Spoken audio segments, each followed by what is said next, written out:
میں مبلغ بنوں سنتوں کا، خوب چرچا کروں سنتوں کا۔ الحمد للہ رب العالمین والصلاة والسلام علی خاتم النبیین، اما بعد فاعوذ باللہ من الشیطان الرجیم، بسم اللہ الرحمن الرحیم۔ الصلاة والسلام علیک یا رسول اللہ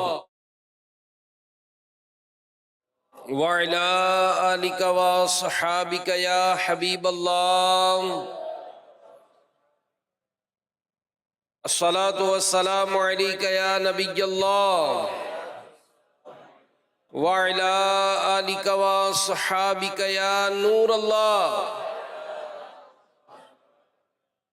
اللہ پاک کے پیارے اور سب سے آخری نبی صلی اللہ تعالی علیہ وآلہ وسلم کا فرمان ہے، انما الاعمال بالنیات، اعمال کا دار و مدار نیتوں پر ہے۔ اللہ پاک کی رضا کے لیے اور ثواب کے لیے اچھی اچھی نیتیں کر لیں، رضا الہی کے لیے، حصول ثواب کے لیے، اپنے لیے ثواب جاریہ کے ذریعے بنانے کے لیے اس بیان میں شریک رہوں گا۔ جو باتیں سنوں گا اسے یاد رکھوں گا، عمل کروں گا، دوسروں تک پہنچانے کی کوشش کروں گا۔ امام شمس الدین سخاوی رحمۃ اللہ علیہ اپنی کتاب القول البدیع میں نقل کرتے ہیں کہ حضرت سمورہ رضی اللہ عنہ نے فرمایا کہ ہم رسول اللہ صلی اللہ علیہ وآلہ وسلم کی خدمت میں حاضر تھے۔ ایک شخص حاضر ہوا اور عرض کی، یا رسول اللہ صلی اللہ علیہ وآلہ وسلم، اللہ پاک کے قریب تر اعمال کیا ہیں؟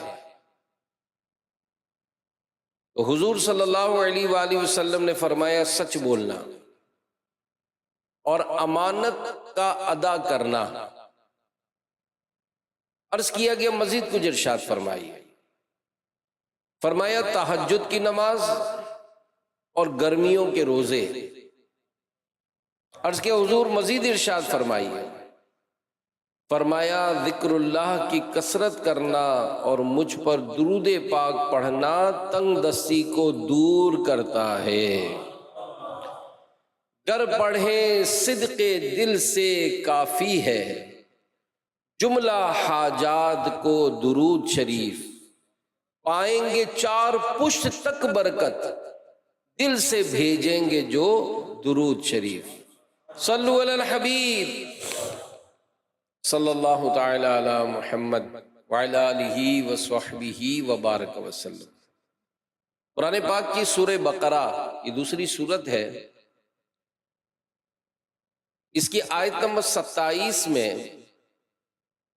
اللہ پاک ارشاد فرماتا ہے، الذین ينقضون عہد اللہ من بعد میثاقہ وَيَقْطَعُونَ مَا أَمَرَ اللَّهُ بِهِ أَن يُوصَلَ وَيُفْسِدُونَ فِي الْأَرْضِ أُولَئِكَ هُمُ الْخَاسِرُونَ۔ صدق اللہ العظیم وصدق رسولہ النبی الکریم صلی اللہ علیہ وآلہ وسلم۔ تو پیارے پیارے اسلامی بھائیو، سورہ بقرہ کی آیت نمبر 27 سننے کی سعادت حاصل کی ہے۔ گزشتہ دنوں جو ہم نے آیتیں پڑھی سنی تھی، اس میں ایک مثال دی گئی تھی، یعنی قرآن کریم میں جو بیان کردہ جو مثالیں ہیں، ان سے ہر کوئی ہدایت نہیں پاتا۔ بہت سارے لوگ قرآنی مثالیں پڑھ کر الٹا گمراہی میں بڑھ جاتے ہیں۔ اس پر پورا بیان ہوا تھا پچھلے ہفتے۔ تو وہ کون لوگ ہیں جو ایسی بلند رتبہ ہدایت دینے والی کتاب سے بھی ہدایت نہیں لے پاتے؟ تو ان آیات میں ان کے 3 عیب بیان کیے گئے ہیں۔ اور اس سے پہلے کہ ہم ان آیات کریمہ کی وضاحت سنیں، ایک بات یاد رکھیں کہ یہ 3 عیب ہیں، یہ معمولی نہیں ہے، اور یہ جو بار بار کہا جاتا ہے کہ پورا بیان سنیں، توجہ سے سنیں، بلکہ امیر صلی اللہ علیہ وسلم فرماتے ہیں کان لگا کر سنیں، توجہ سے، کیونکہ دین کی بات ہے۔ غفلت سے سننا یہ مسلمانوں کا طریقہ نہیں ہے، توجہ سے سنیں۔ تو یہ جو 3 عیب ہیں یہ معمولی عیب نہیں ہے، بلکہ ایسے خطرناک عیب ہیں کہ پہلا تو یہ کہ وہ بندہ قرآن جیسی کتاب پہ ہدایت سے ہدایت نہیں لے پاتا، الٹا گمراہی میں بڑھ جاتا ہے، اور دوسرے نمبر پر ایسا آدمی اللہ پاک کی رحمت سے محروم اور سخت نقصان اٹھانے والا بھی ہے۔ اس لیے قرآن کریم کی روشنی میں ہم ان 3 عیوب کو توجہ کے ساتھ سنیں، اور ساتھ ہی یہ نیت بھی کریں کہ ان عیبوں سے بچنے کی کوشش کریں۔ دیکھیں نا، اگر کوئی سگریٹ نہیں پیتا ہے، جو پیتے ہیں وہ اگرچہ ان چیزوں کو جانتے ہیں کہ نقصان دہ ہے، مگر کسی کے اگر سمجھ میں آ جاتا ہے کہ نہیں پینا ہے تو نہیں پیتا ہے، وہ چھالیاں نہیں کھانا ہے، کولڈ ڈرنکس نہیں پینی ہے، یہ جو صحت کے لیے مضر ہیں، تو جس نے ان باتوں پر عمل کیا تو وہ بڑی پرفیکٹ زندگی گزارتے ہیں، بڑھاپے میں بھی وہ بڑے چاقو چوبند ہوتے ہیں، اور جو کہتے ہیں یار کوئی فرق نہیں پڑتا، پھر وہ جوانی میں ہی بیچارے آزمائش میں آ جاتے ہیں۔ تو سننا بھی ہے اور پکا ارادہ بھی کریں کہ ان 3 عیبوں سے بچتے رہیں گے۔ الحمدللہ مسلمان ہیں، اور مسلمان اس کا یہی کامیابی ہے کہ ایمان لے کے دنیا سے جائے، تو یہ تو وہ عیب ہوتے ہیں جو ایمان کو بھی ضائع کر دیتے ہیں۔ تو قرآن کی جو آیات بیان ہوئی، جو آیت ہم نے سنی ہے، اسے سمجھنے کی سعادت حاصل کرتے ہیں۔ اللہ پاک نے قرآن پاک میں فرمایا الذین ینقضون عہد اللہ من بعد میثاقہ، آسان ترجمہ قرآن کنز العرفان، وہ لوگ جو اللہ کے وعدے کو پختہ ہونے کے بعد توڑ ڈالتے ہیں، یہ پہلا عیب ہے، اللہ پاک سے وعدہ کر کے توڑ دینا۔ تو اللہ پاک کا وعدہ کیا ہے، اسے توڑنے کا کیا مطلب ہے؟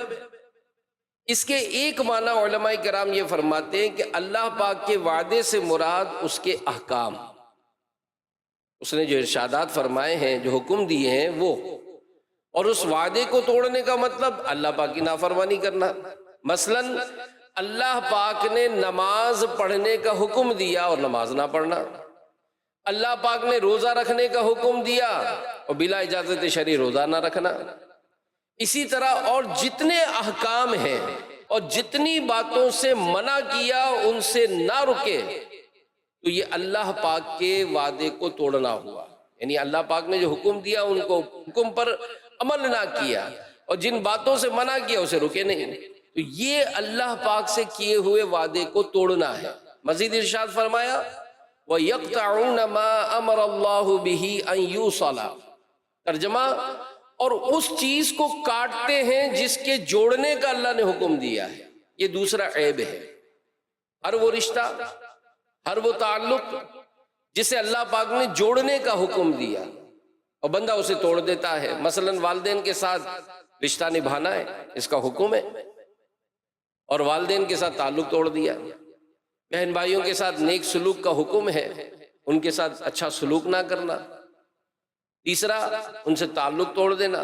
دیگر رشتہ دار مثلا چچا ہیں، تایا ہیں، پھوپھی ہیں، خالہ ہیں، ان سے تعلق نبھانے کا حکم ہے، اور ان سے قطعی رحمیں کرنا، ان سے رشتہ داری توڑ دینا، یہ سب اس میں حکم میں ہے۔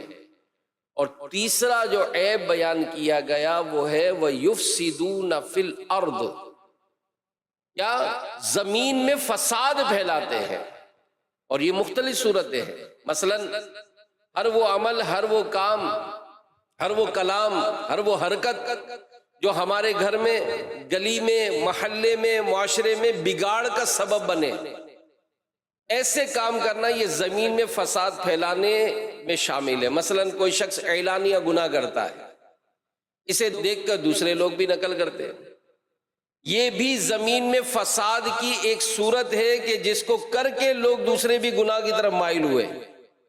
ایسے ہی خلاف اسلام باتوں کی تبلیغ کرنا، ہر ایرے گرے کا مطلب جو واٹس ایپ بڑھاتے ہیں، اس کی انشاءاللہ تفصیل بیان ہوگی۔ اسی طرح سوشل میڈیا کے ذریعے، یوٹیوب، واٹس ایپ یا فیس بک کے ذریعے لوگوں کو گناہوں پہ اکسانا، آپ خود اندازہ لگائیں اس کے کون سے ذرائع ہو سکتے ہیں۔ ذہنوں میں فتور بھرنا، یہ بھی فساد پھیلانا ہے۔ لوگوں کو اللہ و رسول کا نافرمان بنانا، نبیوں ولیوں کی بے ادبی پر ابھارنا، قتل و غارت، ظلم و جبر وغیرہ کرنا، اس کی ترغیب دلانا، یہ سب زمین میں فساد پھیلانے کی صورتیں ہیں۔ تو یہ کل 3 عیب ہوئے۔ پہلا اللہ پاک کی نافرمانی کرنا، دوسرا قطع رحمی کرنا یعنی عزیز رشتہ داروں سے تعلق توڑنا، تیسرا زمین میں فساد پھیلانا۔ جس میں یہ 3 عیب ہوں، اس کی ایک سزا یہ ہوئی کہ ایسا شخص گمراہی میں جا پڑتا ہے، اور دوسری بات فرمائی اولئک هم الخاسرون، اولئک هم الخاسرون، یہی لوگ نقصان اٹھانے والے ہیں۔ تو خاسر کا جو معنی علماء لکھتے ہیں وہ نقصان اٹھانے والا، یعنی وہ بندہ جو اپنے اعمال کی وجہ سے اپنے آپ کو اللہ کی رحمت سے دور کر دیتا ہے، وہ نقصان اٹھانے والا ہے۔ یہ بہت بڑی محرومی ہے۔ اور اندازہ کیجئے اللہ پاک رحمان ہے، رحیم ہے، کریم ہے، انتہائی مہربان ہے۔ یعنی حدیث پاک کے مطابق اللہ پاک کی 100 رحمتیں ہیں، ان میں سے صرف ایک رحمت کا ظہور اس دنیا میں ہے۔ ماں اپنے بچوں سے، باپ اپنی اولاد سے، بھائی بہن رشتہ دار آپس میں، یہاں تک کہ ننھی جو چڑیا ہوتی ہے نا، آپ دیکھیں یہ اپنے بچوں سے کیسے پیار کرتی ہے، کیسی محبت کرتی ہے۔ بچوں کو دانا لانا، ان کو کھانا کھلانا، یعنی پرندے کے بچے ہوں کسی گھونسلے میں، وہ دیکھیں کیسی حفاظت کرتی۔ تو ہم یہ دیکھتے ہیں کہ یہ چھوٹے چھوٹے پرندے بھی اپنے بچوں سے محبت کرتے ہیں۔ علماء فرماتے ہیں کہ وہ اللہ پاک کی رحمت کے سبب سے ہے، یعنی روز قیامت اللہ پاک کی 100 رحمتوں کا ظہور ہوگا۔ یہ ایک رحمت تقسیم ہوئی ہے، جس سے ماں محبت کر رہی ہے، باپ محبت کر رہا ہے، جانور تک اپنے بچوں سے محبت کرتے ہیں۔ یہ اللہ پاک کی اس ایک رحمت کا صدقہ ہے، اور قیامت کے دن تو 100 رحمتوں کا ظہور ہوگا۔ اندازہ لگائیں پیارے اسلام بھائیوں کہ اتنی زیادہ رحمتوں کے باوجود جو بندہ رب تعالیٰ کی رحمت سے محروم ہو جائے، جہنم کا حقدار بن جائے، وہ کس قدر بڑا نقصان والا ہے۔ تو جس کو اللہ پاک کی رحمت نصیب نہ ہو، وہ کہاں پناہ ملے گی؟ وہ کیسے اپنے آپ کو دنیا کی ذلت اور آخرت کے عذاب سے بچا پائے گا؟ اس لیے وہ خاسر کہا گیا، نقصان اٹھانے والا کہا گیا، بہت زیادہ نقصان ہے۔ تو ایسے شخص کی حیثیت کیا ہوتی ہے؟ یہ نقصان اٹھانے والا ہے نا، کیونکہ بعض اوقات ہم سیریس نہیں لیتے، یہاں دیکھا جائے گا۔ ارے بھائی کیا دیکھا جائے گا؟ کیا دیکھا جائے گا؟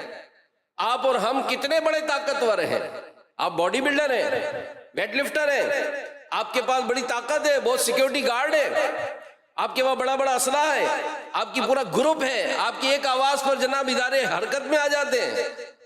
لیکن یاد رکھیے کہ کیا جب مرنے والا مرتا ہے اس کی سیکیورٹی اس کو بچا سکتی ہے؟ جب موت کا وقت قریب آ جاتا ہے تو کہاں جاتی ہے سیکیورٹی؟ کون سے گارڈ اس کو بچا پاتے؟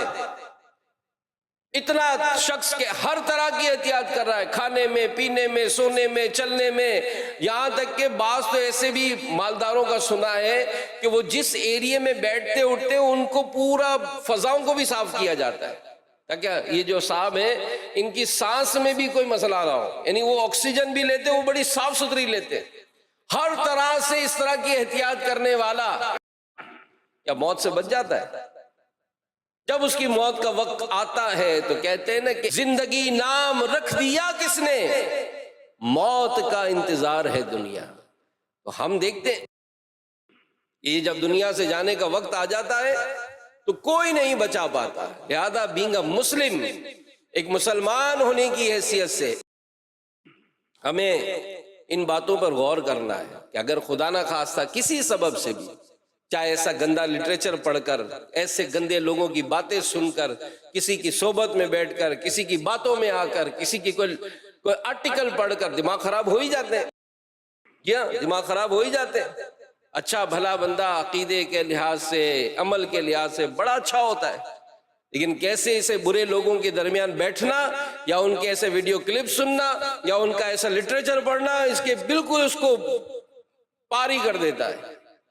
ہم غور کریں کہ ایسے نقصان اٹھانے والوں کی کیا حیثیت ہوتی ہے. حضرت سعید بن جبیر رحمت اللہ علیہ فرماتے ہیں ایک مرتبہ بنی اسرائیل نے حضرت موسیٰ علیہ السلام سے عرض کیا کہ اللہ کے نبی، جب اللہ پاک نے مخلوق کو پیدا کیا ہے تو پھر انہیں عذاب کیوں دے گا؟ یہ بڑا لاجیکل سوال ہے. بعض اوقات لوگ ایسے سوال کرتے ہیں کہ جب اللہ پاک رحمان ہے، ماں سے بڑھ کر مہربان ہے، ہم اس کی رحمتوں کی اتنے باتیں کرتے بیان کرتے ہیں، تو جناب جب اتنا رحمان و رحیم ہے تو اللہ پاک اپنے بندوں کو عذاب کیوں فرمائے گا؟ اس کا جواب سنیے. جب بنی اسرائیل نے سوال کیا، وہ سوال کیا تھا کہ جب اللہ پاک نے مخلوق کو پیدا فرمائے تو عذاب کیوں دے گا؟ تو اللہ پاک نے حضرت موسیٰ علیہ السلام کی طرف وحی بھیجی کہ اے موسیٰ کھیتی باڑی کرو. حضرت موسیٰ علیہ السلام نے کھیتی باڑی کی، مثلا گندم اگائی. اللہ پاک نے پھر فرمایا موسیٰ اب اسے کاٹو. حضرت موسیٰ علیہ السلام نے کٹائی کر دی. اب حکم ہوا دانا اور بھوسا الگ الگ کرو. موسیٰ علیہ السلام نے یہ حکم بھی پورا کر دیا. اب ارشاد ہوا کہ دانے صاف کرو. دانے صاف بھی ہو گئے. اللہ پاک نے فرمایا کہ اے موسیٰ باقی کیا رہ گیا؟ عرض کی خالی بھوسا رہ گیا جس میں کچھ بھلائی نہ تھی. اللہ پاک نے فرمایا کہ موسیٰ اسی طرح میں بھی اپنی مخلوق میں سے صرف اسے ہی عذاب دوں گا جس میں کچھ بھلائی نہیں ہوگی.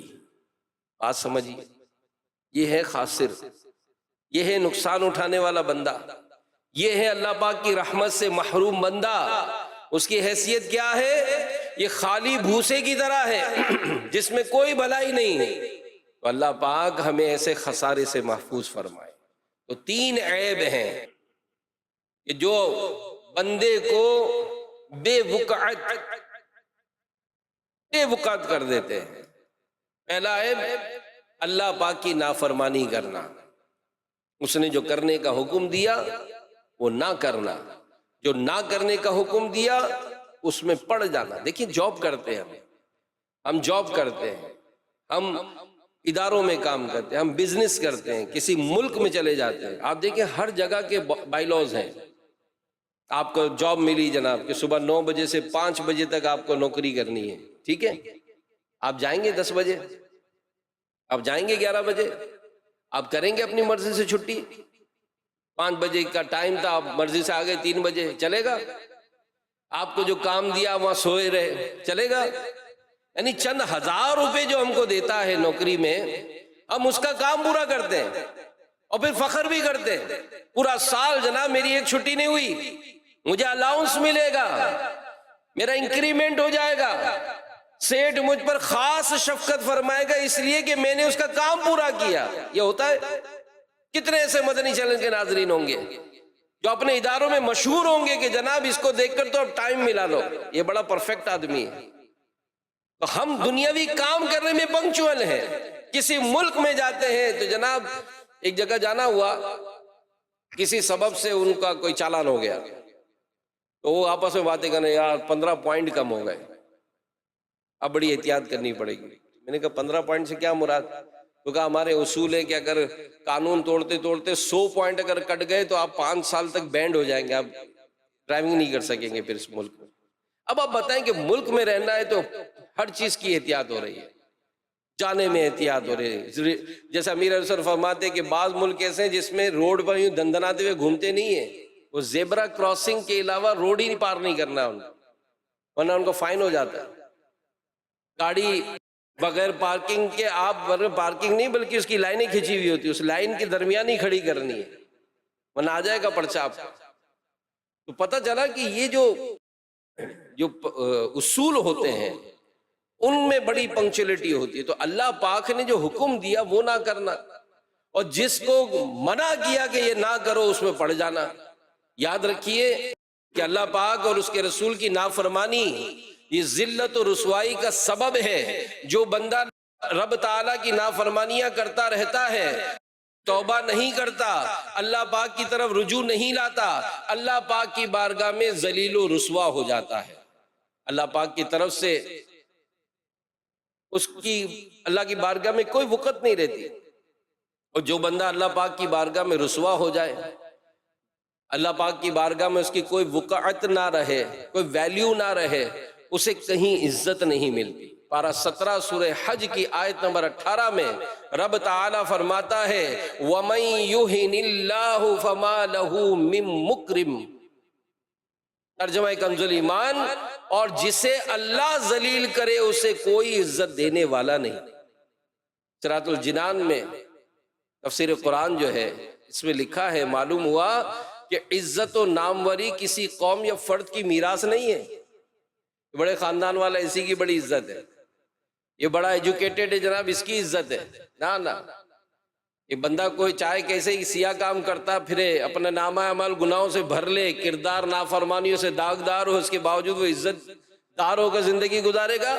نہیں، ایسا نہیں، بلکہ جو اپنے اخلاق و کردار سے، نیک اعمال سے، خیر خواہی، ہمدردی سے اپنے آپ کو عزت کا حقدار ثابت کرتا ہے، اللہ پاک اسے عزت دیتا ہے، اور جو مسلسل نافرمانیوں میں مبتلا رہتا ہے وہ ذلت کے گہرے گڑھے میں گرا دیا جاتا ہے۔ حضرت مجاہد رحمت اللہ تعالی علیہ فرماتے ہیں، بڑی غور سے روایت سنیے، اللہ اکبر، نافرمانی کس قدر بھیانک جرم ہے، اللہ کی نافرمانی کرنا۔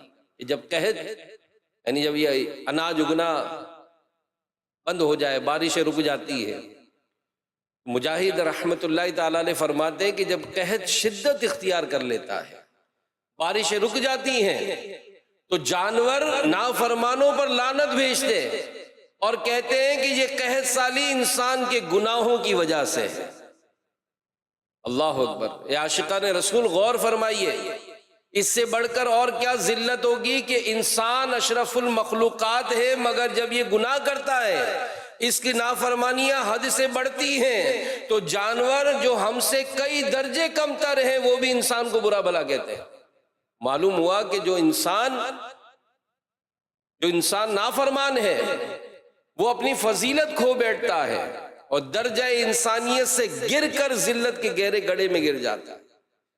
تو یہ جو نمازیں نہ پڑھنا، جوا کھیلنا، سود کا لین دین کرنا، نافرمانیاں، شرابیں پینا، اور جو مختلف برائیوں کے اڈے قائم کرنا، برائیوں میں مبتلا رہنا، یہ اچھی بات نہیں۔ ایسے دوستوں سے، ایسی صحبتوں سے، ایسی عادتوں سے اپنے آپ دور کریں، ایسے چیزوں سے۔ تو کہتے ہیں کہ جناب ہم نیک بننا چاہتے ہیں، نیک کیسے بنے؟ تو نیکوں کے ساتھ رہیں تو صحیح۔ مسجدوں میں دعوت اسلامی کے دینی کام ہوتے ہیں، آپ بیٹھے تو صحیح ان کے درس میں، آپ بیٹھے تو صحیح ان کی باتوں میں، لوگوں کی باتوں میں آ کر آپ اجتماع میں نہیں آ رہے، اپنے بچوں کو اجتماع میں نہیں بھیج رہے، اپنی بچیوں کو مدرسۃ المدینہ بالغات جو اسلامی بہنیں گھر گھر میں قائم کیے ہوئے، ہزاروں مدرسے لگتے ہیں، ان میں اپنی بچیوں کو نہ بھیجنا، اپنی گھر کی عورتوں کو اسلامی بہنوں کے اجتماع میں نہ بھیجنا، اپنے گھر میں مدنی چینل نہ چلانا۔ اب آپ بتائیں اور کیا ذریعے بنائیں؟ سارے دروازے تو ہم ہی بند رکھ رہے ہیں، آئے نا۔ آپ کہیں گے جناب میں کام سے دیر سے آتا ہوں، ٹھیک ہے تھوڑا کام کم کر لیں، لیکن جمعرات کو اجتماع میں آ جائے نا، ہفتہ وار مدنی مذاکرے میں سارے کام چھوڑ دیں، گھنٹہ ڈیڑھ گھنٹہ کم سے کم تو بیٹھیں، ورنہ 2-2.5 گھنٹے کی تو نشست ہوتی ہے، ان نشستوں میں بیٹھیں تو صحیح۔ آخر کیسے یہ تبدیلیاں ہو جاتی ہیں؟ آپ نے آئے ہوئے دوسرے ملکوں کے پچھلے ہفتے میں جو لوگ تھے آپ نے دیکھا نہیں کس طرح سے تبدیلی ہو رہی ہے؟ حالانکہ یہ تو امیر اہل سنت کی بات کو یوں براہ راست سمجھ بھی نہیں پاتے، مدنی چینل اردو میں چلتے سمجھ نہیں پاتے، لیکن آخر کوئی تو اٹریکشن ہے جو ان کو اتنا آگے بڑھا رہا ہے۔ کتابیں چھاپی جا رہی ہیں، پھر آپ کہیں گے جناب ہمارے پاس تو بجٹ نہیں ہے، ہم تو کتاب خرید نہیں سکتے۔ ارے آپ کو موبائل میں اپلیکیشن بنا کر دے دیے، اسلامک ای بک لائبریری، آپ اپلیکیشن ڈال لیں، ہزاروں کتابیں فری آف کاسٹ مفت میں آپ ڈاؤن لوڈ کریں، پڑھیں نا اس کو۔ قرآن پڑھنے کا ٹائم نہیں، ارے آپ کو ریکارڈ کر کے دے دیا، سن تو لو بھائی، سن تو لیں۔ جب یہ ساری دوائیاں موجود ہیں اور کوئی کھائے نہیں اور الٹی بدپریزیاں کرتا رہے، آپ بتائیں علاج ہوگا اس کا؟ علاج نہیں ہوگا۔ تو نیکیاں کرنی ہیں تو نیکوں کے ماحول میں آنا پڑے گا، مدنی قافلے میں سفر کرنا پڑے گا۔ آپ کہیں گے جناب ٹائم نہیں ہے، تو لوگ تو کہتے ہیں مجھے مرنے کا بھی ٹائم نہیں ہے، یہ لفظ کہتے ہیں۔ یار میرے بغیر دکان نہیں چلتی ہے، میرے بغیر میرے بچے کاروبار نہیں کر سکیں گے، تو کسی نے سمجھانے کا کہلے کہا تو مر کے دیکھ، تو کہتا ہے نا میرا کاروبار نہیں چلے گا، تو کہتا ہے نا میری دکان نہیں چلے گی، تو مر کے دیکھ، 2 دن ہو سکتا ہے دکان بند ہو سوگ میں، تیسرے دن کھل جائے گی۔ اور عبرت کی بات بتاؤں میں آپ کو مدنی چینل کے ناظرین، عبرت کی بات، یعنی بندے کی دکان پر کون بیٹھتا ہے اس کے مرنے کے بعد؟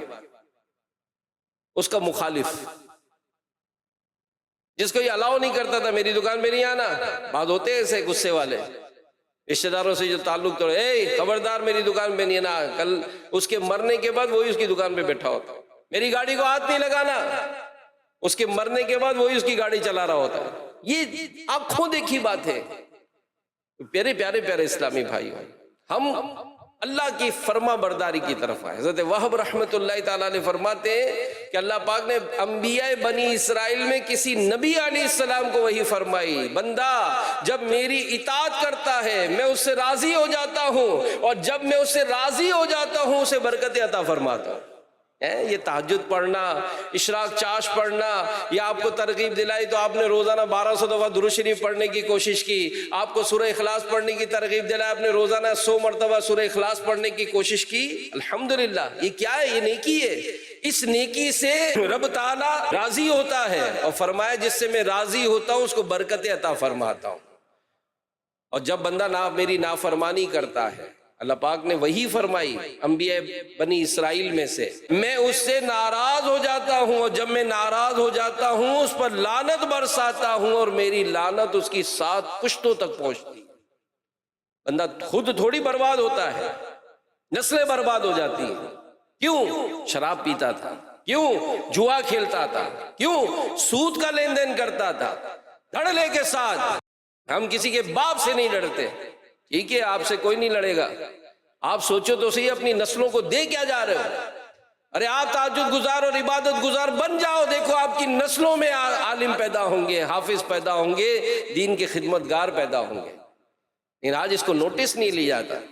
مال ملا، ارے زکوٰۃ تو دو حاجی صاحب، زکوٰۃ تو دو، نا اتنی زکوٰۃ، اتنے پیسے، ارے اللہ نے دیے بھی تو ہیں اتنے پیسے، اللہ ہی کا تو حکم ہے زکوٰۃ دینے کا، اور ہم اس سے کوئی نوٹس نہیں لیتے، حج نہیں کرتے، دنیا جہاں گھومتے، دنیا جہاں گھومیں گے حج نہیں کریں گے۔ ارے حج فرض ہو گیا آپ کے اوپر؟ نہیں جناب، بچی کی شادی کرنی ہے، علماء سے پوچھیں تو صحیح میرے پیارے اسلام۔ یہ جو نیکی ہے، یہ نیکی آپ کی پشتوں تک جائے گی۔ آپ کا صدقہ و خیرات کرنا، آپ کا غریبوں کا مدد کرنا، آپ کے خاندان والوں کا آپ خیال رکھنا۔ کوئی پریشان ہے، ٹھیک ہے، پریشانی آئی ہے، مل جل کے بانٹیں گے، سب بٹ جائے گا، کوئی مسئلہ نہیں ہے، پریشانی ہے۔ لیکن آج جو ہے صاحب ثروت، مدد کرے، مدد کریں۔ آپ ملازموں کی تنخواہ نہیں بڑھا رہے، نہ بڑھائیں، لیکن اس کا کوئی طریقہ بھی تو ہے نا، کوئی مدد کر سکتے، کوئی زکوٰۃ میں سے ہی کوئی حقدار ہو تو ملازم کو زکوٰۃ دے دیں، مدد تو کریں۔ آپ کو پتہ ہے اس کا بجلی کا بل زیادہ آ گیا ہے، جو اللہ پاک نے آپ کو حیثیت دی ہے آپ اس کی مدد کریں۔ تو اے عاشقان رسول، اللہ پاک کا فضل ہے، پیارے نبی صلی اللہ علیہ وآلہ وسلم کا کرم ہے کہ اللہ پاک اپنے محبوب صلی اللہ علیہ وآلہ وسلم کے صدقے میں آپ کی امت کو رسوا نہیں کرتا۔ ہم گناہ کرتے ہیں، پہلے کی قوم بھی گناہ کرتی تھی، اور کیا ہوتا تھا؟ ان پر اجتماعی عذاب آ جاتا تھا۔ اب دیکھیں قرآن میں واقعات ہیں، آگ برسا دی گئی، آگ برسائی گئی، پتھر برسائے گئے، حضرت نوح علیہ السلام کی قوم پر طوفان آیا تھا، ساری قوم ڈوب گئی۔ دیکھیں کیسے کیسے عذاب آئے۔ قوم لوط کی تباہ کاریاں پڑھیں تو صحیح، کہ فرشتوں نے اپنے پروں پر ان کی بستیوں کو اٹھایا اور وہاں سے پلٹ دیا گیا۔ یہ کہتے کہ ان کے مرغوں اور ان کے کتوں کی آوازیں اہل آسمان نے سنی تھی، اتنا اوپر تک لے جا کر پلٹ دیا گیا۔ کیوں؟ نافرمانی کرتے تھے۔ آگ برسا دی گئی، پتھر برسائے گئے۔ تو ہم بھی گناہ کرتے ہیں، مگر محبوب کریم صلی اللہ علیہ وسلم کے صدقے پہلے کی قوموں کی طرح ہم پر اجتماعی عذاب نہیں آتے. ہم گناہ بھی کرتے ہیں مگر پھر بھی پہلے کی قوموں کی طرح اجتماعی عذاب نہیں آتے. ہمارے چہرے نہیں بگاڑے جاتے. اس امت کو پہلی امتوں کی طرح بندر اور خنزیر نہیں بنایا جاتا. مگر یاد رکھیے اللہ پاک کی نافرمانی کا نتیجہ تو بہرحال نکلتا ہی ہے. علماء فرماتے ہیں گزشتہ امتوں کا عذاب جسمانی خسف و مسخ تھا، یعنی پہلے کی امتیں نافرمانی کرتی، انہیں زمین میں دھسا دیا جاتا تھا، ان کے چہرے بگاڑ دیے جاتے تھے، کوئی بندر بن جاتا، کوئی خنزیر بن جاتا. لیکن اس امت کا عذاب روحانی خسف و مسخ ہے. پہلے جسم بدلتے تھے، اب دل بدل دیے جاتے. اللہ پاک قرآن کریم میں فرماتا ہے وَنُقَلِّبُ أَفْئِدَتَهُمْ وَأَبْصَارَهُمْ، اور ہم ان کے دلوں اور ان کی آنکھوں کو پھیر دیں گے. اللہ کی پناہ، اللہ کی پناہ. پیارے پیارے اسلام بھائیوں، خود غور فرمائی، جس بندے پر اللہ کی لعنت برس رہی ہو، جس کا دل ہی الٹ دیا جاتا ہو، ایسا شخص دنیا کی ذلت اور آخرت کے عذاب سے کیسے بچ پائے گا؟ اس کے دل میں علم و حکمت کا نور کیسے سما سکے گا؟ اس لیے ہم سب پر لازم ہے کہ گناہوں سے، اللہ کی نافرمانیوں سے، نماز چھوڑنے، جماعت سے بلا عذر شرعی ناغہ کرنے، سودی لین دین، جھوٹ، غیبت، چغلی، وعدہ خلافی، گناہوں سے ہر دم بچتے رہے. اور انشاءاللہ الکریم اس کی برکت کیا ہوگی؟ انشاءاللہ اس سے دل میں ایمان کا نور اترے گا، سینہ روشن ہوگا. اللہ نے چاہا تو سجدوں کی لذت بھی آئے گی، تلاوت میں بھی دل لگے گا. اس لیے آج وقت ہے، اچھا یہی ہے، بلکہ بہتر یہی ہے کہ ابھی سچی توبہ کر لیں، گناہ چھوڑ دیں، پکی نیت کریں اب گناہ نہیں کریں گے. اب ہماری کوئی نماز قضا نہیں ہوگی، انشاءاللہ رمضان کے پورے روزے رکھیں گے. حج فرض ہے، انشاءاللہ حج بھی کروں گا میں. زکوٰۃ فرض ہوئی، زکوٰۃ بھی ادا کروں گا. چہرے پر سنت مصطفیٰ یہ سجاؤں گا. فلمیں ڈرامے دیکھنے، گانے باجے سننے اس کی بجائے مدنی چینل دیکھیں، علم کے دین سے بھرپور پروگرام، مزے کو مزہ آ جائے گا. دیکھیں ہے نا ذہنی آزمائش، دیکھیں آپ کو ہٹنے کا دل نہیں کرے گا، مزے کو مزہ آ جائے گا. مدنی مذاکرے میں بیٹھے مزہ آ جائے گا. یہ فیضان مدینہ میں آ جائے، ساری رات بیٹھے رہتے ہیں. یہاں سے اٹھے تو جناب خصوصی مدنی مذاکرے میں فجر کی اذان تک بہترین ایک ماحول بنا رہتا ہے. تو میرے پیارے پیارے اسلام بھائیو، اللہ پاک قرآن کریم میں سورہ ہود کی آیت نمبر 3 میں ارشاد فرماتا ہے، ترجمہ کنز العرفان، اور یہ کہ اپنے رب سے معافی مانگو. توبہ کی بات ہوئی نا، استغفار کی بات ہوئی نا، استغفر اللہ استغفر اللہ. بلکہ امیر علیہ سنت نے تو لکھا ہے نیک اعمال میں روزانہ 70 مرتبہ استغفار پڑھے. استغفر اللہ ربی من کل ذنب واتوب الیہ، استغفر اللہ العظیم واتوب الیہ. ورنہ کم سے کم استغفر اللہ 70 مرتبہ پڑھنے کی عادت بنائے. قرآن پاک میں فرمایا گیا اور یہ کہ اپنے رب سے معافی مانگو، پھر اس کی طرف توبہ کرو تو وہ تمہیں ایک مقررہ مدت تک بہت اچھا فائدہ دے گا اور ہر فضیلت والے کو اپنا فضل عطا فرمائے گا. اور اگر تم منہ پھیرو تو میں تم پر بڑے دن کے عذاب کا خوف کرتا ہوں. تفسیر صراط الجنان میں ہے کہ اس آیت میں فرمایا گیا نبی پاک صلی اللہ علیہ وسلم لوگوں کو حکم دیں کہ اے لوگوں اپنے گزشتہ گناہوں کی معافی مانگو. یا اللہ مجھے معاف کر دے، اے اللہ میرے گناہوں کو معاف فرما، اور آئندہ گناہ کرنے سے توبہ کرو. جس نے اپنے گناہوں سے پکی توبہ کی، اخلاص کے ساتھ اپنے رب کریم کا عبادت گزار بندہ بن گیا، اللہ پاک اسے کثیر رزق اور وسعت عیش عطا فرمائے گا، امن و راحت والی زندگی گزارے گا. اللہ پاک راضی ہوگا جو توبہ نہ کرے، کفر و گناہوں پر قائم رہے تو وہ خوف والی زندگی گزارے گا، بیماریوں میں مبتلا رہے گا، اسے اللہ پاک کی ناراضی کا سامنا کرنا پڑے گا. اگرچہ اسے دنیا کی لذتیں مل جائیں تب بھی اس عیش میں کوئی بھلائی نہیں ہے. یہ بڑے بڑے بنگلے، بڑی بڑی گاڑیاں، بڑے بڑے بینک بیلنس، جناب ان کے ٹور دیکھے تو دور سے دیکھ کر تو بڑا رشک آتا ہے، لیکن کبھی ملے ان سے، مزہ ہے ان کی زندگی میں؟ مزہ نہیں ہے، سکون نہیں ہے، سکون نہیں ہے، چین نہیں ہے، اطمینان نہیں ہے. کیا کرے گا اتنی دولت کا؟ کیا کرے گا؟ اللہ کی بارگاہ میں رجوع کرے، استغفار کرے. اور اتنا پیارا وظیفہ ہے، تفسیر میں لکھا ہے صراط الجنان میں ہی ایک اور آیت کے تحت، حضرت امام حسن رضی اللہ تعالیٰ عنہ ایک مرتبہ حضرت امیر معاویہ رضی اللہ عنہ کے یہاں تشریف لائے. حضرت امیر معاویہ رضی اللہ عنہ کا ایک غلام تھا، وہ حاضر ہوا کہ حضور میں مالدار ہوں، پیسہ ویسہ تو ہے میرے پاس، مگر اولاد نہیں ہے، مجھے کوئی وظیفہ بتائے. امام حسن رضی اللہ عنہ نے اسے وظیفہ بتایا کہ استغفار پڑھا کرو. اس شخص نے استغفار پڑھنا شروع کیا. روایت میں لکھا ہے تفسیر میں کہ 700 مرتبہ روزانہ پڑھتا تھا. اللہ پاک نے اس کو برکت عطا فرمائی کہ اس کے 10 بیٹے پیدا ہوئے، 10 بیٹے عطا فرمائے. یہ استغفار ہے. ایک بزرگ کیا لوگ بیٹھے تھے، ایک شخص آیا کہ حضور بارش نہیں ہو رہی، کا استغفار پڑھا. ایک آیا کہ حضور آمدنی میں کمی بیشی ہے، استغفار پڑھا. ایک اور آیا، اس نے بھی کچھ اپنی شکایت کی، استغفار پڑھا. تو یہ علماء بیان کرتے ہیں کہ استغفار اتنا بڑا وظیفہ ہے. تو اللہ کی نافرمانی سے بچنا. دوسرے عیب کے متعلق قطع تعلقی، رشتہ داری توڑنا، یہ دوسرا عیب جو آدمی کو رحمت سے محروم اور بالکل بے وقت بنا دیتا ہے. وہ کیا؟ رشتہ داری توڑنا. آج کل بات بات پر رشتہ داری توڑ دیتے، تعلقات ختم کر دیتے. کیوں؟ مجھے اس نے اپنے بیٹے کی شادی میں نہیں بلایا، اس کے ساتھ میرا مرنا جینا ختم.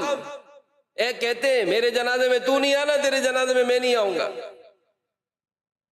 جیتے جی ایک دوسرے سے معافیاں نہیں مانگتے، جب مر جائے میت کے آگے آج مجھے معاف کر دے، ماں مجھے معاف کر دے، ابا مجھے معاف. ارے جیتے جی تو منا لیتے، بلا کر خاطر کا عزت نہیں دی. کھانا کھا رہے تھے، ہمارے ڈشوں میں آلو نہیں تھے، بوٹیاں نہیں تھی، یہ ناراضی کا سبب بنتا ہے. مجھے کرسی نہیں دی، مجھے دیکھ کے مسکرایا نہیں تھا، میری بیٹی کی شادی ہوئی اس نے کوئی لفافہ نہیں دیا، مرنا جینا ختم. حالانکہ جن رشتہ داروں کے ساتھ صلہ رحمی کا حکم ہے، اچھا سلوک کرنے کا حکم ہے، ان کے ساتھ رشتہ توڑ دینا یہ سخت گناہ کا کام ہے. حدیث پاک میں ہے جو رشتے توڑتا ہے اللہ پاک اسے توڑ ڈالتا ہے. اور بڑی پیاری بات ہمارے رکن شورا عبدالحبیب بھائی کا کلپ میں نے دیکھا، یہ جو رشتے ہوتے ہیں نا یہ تسبیح کے دانے کی طرح ہوتے ہیں. تسبیح جو ہوتی ہے نا، تسبیح اس کے دانوں کی طرح. اور ماں باپ جو ہے یہ بیچ میں جو بڑا سا ایک امام جس کو بولتے ہیں تعویذ، یعنی وہ تسبیح کے دانے اس میں پرے ہوتے ہیں. تو کہا یہ رشتے ہیں. ماں باپ اگر دنیا سے چلے بھی جائیں تو ان کو بکھرنے نہیں دینا، آپس میں تعلق جوڑ کے رکھنا. بلکہ بعض ایسے نادان ہیں جو ماں باپ سے جیتے جی تعلق ختم کرتے تھے، اولڈ ہاؤس میں جمع کرا دیتے. ماں باپ سے پوچھنے نہیں جاتے، ابا کو پوچھنے نہیں جاتے، ماں کو چھوڑ کے آ جاتے ہیں. یار کمال ہے یار، ماں کو چھوڑ کے آ جاتے ہیں. اب سوچے یار، بھائی بہنوں سے دور ہوئے بھائی ہمارا کوئی تعلق نہیں. ارے اللہ کے بندے فون تو کر لو یار کم سے کم، اب کیا مشکل ہے یار بات کرنے میں، حال احوال تو پوچھ لے. لیکن نہیں، تعلق توڑ دیتے. حضرت ابو ہریرہ رضی اللہ عنہ صحابی رسول ہیں، آپ لوگوں کو درس دیا کرتے تھے. ایک دن لوگوں کو حدیث سنا رہے تھے، اس دوران فرمایا کہ ہر قاطع رحم یعنی رشتہ داری توڑنے والا ہماری محفل سے اٹھ جائے. یہ اعلان سن کر ایک نوجوان اٹھا، اپنی پھوپھی کے ساتھ اس کا کئی سال سے جھگڑا چل رہا تھا، اس کے یہاں چلا گیا، معافی تلافی کی، پھوپھی کو راضی کر لیا. جب دونوں راضی ہوئے تو پھوپھی نے کہا کہ بیٹا تم جا کر ابو ہریرہ سے پوچھو کہ آخر یہ کہا کیوں کہ اٹھ جاؤ بھائی یہاں سے، یعنی اس میں حکمت کیا تھی. وہ نوجوان حاضر ہوا، پوچھنے لگا کہ حضرت آپ نے ایسا کیوں کیا. حضرت ابو ہریرہ رضی اللہ عنہ نے فرمایا کہ میں نے حضور نبی پاک صلی اللہ علیہ وآلہ وسلم سے سنا ہے جس قوم میں قاطع رحم یعنی رشتہ داری توڑنے والا ہو اس قوم پر اللہ پاک کی رحمت نہیں اترتی. پریشانیاں ہیں نا، دکھ ہے نا، آمدنیاں نہیں ہو رہی، مہنگائی بہت بڑھ گئی، برکت نہیں ہو رہی، خاندان ٹوٹ پھوٹ گئے. دیکھیں تو صحیح، ارے آپ خاندان کے بڑے ہیں، آپ کوئی اپنا کردار ادا کریں. اٹھیں، فون اٹھائیں، ابھی کریں اپنی پھوپھی کو فون، ماں کو فون، بھائی کو فون، بہنوں کو فون، رشتہ داروں کو فون جن سے تعلق توڑ دیا آپ نے. آگے بڑھ کر سلو کریں، پھر دیکھیں کیسی رحمت نازل ہوتی ہے. اللہ پاک کے پیارے نبی صلی اللہ علیہ وسلم نے فرمایا جو حق پر ہوتے ہوئے جھگڑا ختم کرے میں اس کے لیے جنت کے کنارے گھر کی ضمانت دیتا ہوں. جب رشتے جوڑنے، لڑائی جھگڑے، ناراضیاں ختم کرنے کی بات ہوتی ہے تو عموماً لوگ شکوہ کرتے ہیں، یار اس نے بھی تو میرے ساتھ فلاں کیا تھا، اس طرح اس نے مجھے دکھ پہنچایا، ظلم کیا، میں کیسے بھول جاؤں، کس طرح معاف کروں. ایسے اسلام بھائی سے ایک سوال ہے، آپ کے بقول فلاں نے آپ کے ساتھ بہت ظلم کیا، بہت زیادہ کیا، کیا اس نے آپ کو کنویں میں ڈالا ہے؟ کیا اس کے سبب ماں باپ کے ہوتے ہوئے آپ ان سے دور ہوئے؟ کیا اس کے سبب اس نے آپ کو بازار میں فروخت کیا؟ آپ کو ناحق جیل کاٹنی پڑی اس کے بدلے؟ نہیں، لیکن یہ سب کچھ اللہ کے نبی حضرت یوسف علیہ السلام کے ساتھ ان کے بھائیوں نے کیا تھا، اور بھائیوں نے کیا، اور جب ان بھائی یوسف علیہ السلام کے پاس آئے سامنے، انہوں نے کیا کہا تھا؟ لا تثریب علیکم اليوم، آج تم پر کوئی ملامت نہیں۔ پڑھے تو صحیح فتح مکہ کا کی واقعہ پڑھے، نبی پاک صلی اللہ علیہ وسلم فاتح مکہ بن کر مکے میں داخل ہوئے، کفار تھر تھرا رہے تھے، کانپ رہے تھے کہ آج کیا ہوگا، ہم نے تو بہت ظلم کیا ہے، ہم نے تو ان کو مطلب ان کے ساتھیوں کو، ان کے خاندان والوں کے بچوں کو ہم نے کاٹ ڈالا تھا، ان کو ہجرت میں مجبور کیا تھا، ان پر ظلم و ستم کیا تھا، طرح طرح کے ظلم یاد کر رہے تھے، اور سوچ رہے تھے آج مسلمان غالب ہوئے، آج پتہ نہیں ہے ہمارے ساتھ کیا سلوک کریں گے، ہمیں تو نوچ کھائیں گے، ہماری تو بوٹیاں کر کے جانوروں میں اڑا دیں گے۔ لیکن پھر یہی اعلان ہوا، عام معافی کا اعلان ہو گیا۔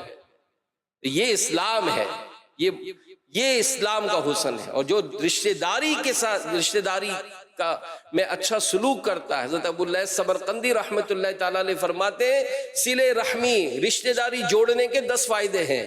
اللہ پاک کی رضا حاصل ہوتی ہے، لوگوں کی خوشی کا سبب ہے، فرشتوں کو مسرت ہوتی ہے، مسلمانوں کی طرف سے اس شخص کی تعریف کی جاتی ہے، شیطان کو اس سے رنج پہنچتا ہے، عمر بڑھتی ہے، رزق میں برکت ہوتی ہے، فوت ہو جانے والے آبا و اجداد مسلمان باپ دادا خوش ہوتے ہیں، آپس میں محبت بڑھتی ہے، وفات کے بعد ثواب میں اضافہ ہوتا ہے، کیونکہ لوگ اس کے لیے دعائیں کرتے ہیں، بڑا اچھا آدمی تھا، میرا بڑا خیال کرتا تھا، کئی ایک کے مرنے کے بعد پتہ چلتا ہے یار یہ تو بڑا تعاون کرتا ہے۔ بہرحال میرے پیارے پیارے اسلام بھائی، رشتہ داری جوڑیے۔ پھر آخری بات، زمین میں فساد پھیلانا، یہ اللہ کی رحمت سے بندے کو دور کر دیتا ہے، بے وقت بنا دیتا ہے۔ زمین میں فساد پھیلانا، اس کی کیا صورت؟ قتل و غارت گری، لوٹ مار، چور چکاری، گالیاں بکنا، جھگڑے کرنا، اغوا برائے تاوان، دھوکہ دینا، ناپ تول میں کمی، نفرت پھیلانا، یہ سب فساد کی صورت ہے۔ شیطان نفرت پیدا کرتا ہے، جھگڑے کراتا ہے۔ کسی بزرگ سے پوچھا کہ کتابوں میں لکھا، امیر علیہ سنت نے بھی واقعہ سنایا تھا کہ شیطان جھگڑے کیسے کراتا ہے، کہاں میں تمہیں دکھاتا ہوں۔ بازار لے کر گیا اور شیطان نے 2 حلوائی تھے، مٹھائی بیچنے والے، مٹھائی بناتے تھے، ایک مٹھائی والے کے شیرے سے جو میٹھا ہوتا ہے جس میں وہ مٹھائی بناتا ہے، اس نے ایک انگلی ڈبوئی اور ایک انگلی سے ایک نقطہ ڈال دیا دیوار پر، ایک مکھی آ کر اس پر بیٹھی، مکھی بیٹھی تو ایک دم سے چپک گئی اس پر، قریبی ایک چھپکلی دیکھ رہی تھی، اس نے دیکھا کہ میرا تو شکار پھنس گیا وہاں پر، اس نے جا کر جھپٹا مارا اور مکھی کو منہ میں لے لیا۔ نیچے حلوائی کی بلی دیکھ رہی تھی، اوہو چپکلی نے اس طرح کام کیا، اس نے جھپٹا مارا اور چپکلی کو اپنے پنجے میں لے لیا۔ برابر حلوائی کا جو کتا تھا اس نے دیکھا کہ بلی نے کام کیا، اس نے بلی پہ جھپٹا مارا، یہاں تک کہ بلی مر گئی۔ اب وہ بلی جو تھی اس حلوائی کی پالتو بلی تھی، اس نے دیکھا کہ پڑوسی کے کتے نے میری بلی کو مارا، اس نے چمچا اٹھایا اور زور سے اس کے سر پہ مارا کتے کے، تو کتا کہاں کر کے وہیں ڈھیر ہو گیا۔ اب برابر کے حلوائی نے دیکھا کہ میرے پالتو کتے کو مارا ہے، وہ آیا، اس نے چھری لی اور مارا اس کو، یہ حلوائی جان سے چلا گیا۔ اب اس حلوائی کے خاندان والوں کو پتا چلا کہ یہ اس نے ہمارے آدمی کو مارا، وہ آئے، انہوں نے اس کو مار ڈالا، پورے شہر میں فساد ہو گیا۔ کام کیا تھا؟ صرف شیرہ لگایا۔ تو بعض اوقات یہ جو ایک ذرا سی لذت لینے کے لیے، ذرا سا ٹیسٹ لینے کے لیے ہم کوئی ایسا شغل کر لیتے ہیں، بہت بڑا فساد ہو جاتا ہے۔ یہ معمولی چوریاں، یار چلو یار آپ شغل کرتے ہیں، موبائل چھینتے ہیں، ارے یہ موبائل آپ نے چھینا صرف شغل کے لیے، لیکن جس کو ساتھ لیا تھا ہو سکتا ہے وہ عادی چور بن گیا، ڈکیت بن گیا، قتل و غارت کر رہا ہے بعد میں۔ تو اس طرح سے گناہوں کا رواج دینا، یہ گناہ یا گناہ کے مواقع ایجاد کرنا پایا جاتا ہے۔ والد گھر میں گانے سنتا ہے، کیا اس کی اولاد نہیں سنے گی؟ والد نے گھر میں گناہوں بھرے چینل لگوا دیے، اب بتائیں اولاد کیا بچ پائے گی؟